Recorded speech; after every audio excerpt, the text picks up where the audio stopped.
দেখেন, রাগ মানুষের জীবনে কত বড় ক্ষতি করে।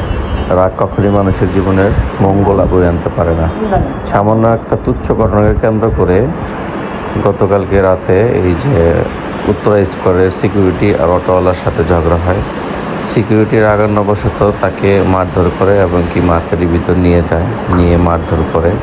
পরে আবার অটোওয়ালারা একসাথে হয়, টেসলা ড্রাইভাররা একসাথে হয়ে কিন্তু এই মার্কেটে ভাঙচুর করে কিন্তু অবস্থা খুবই খারাপ।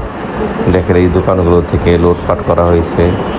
হ্যাঁ, তো এই রাগ কিন্তু কখনই ভালো কিছু বয়ে আনতে পারে না। দেখেন, এই রাগের জন্য আজকে কত ব্যবসায়ীর ঈদের আগ মুহূর্তে মানে খারাপ অবস্থা হয়ে গেল, খুব প্রায় ধস নামলো। তারা আমার মনে হয় না ঠিক মতো ঈদ করতে পারবে, কারণ প্রত্যেকটা ব্যবসায়ী এই একটা ঈদের জন্য অপেক্ষা করে। এটা আসলেও ঠিক হয় নাই। হ্যাঁ, তো সবাইকে বলবো রাগ থেকে বিরত থাকুন।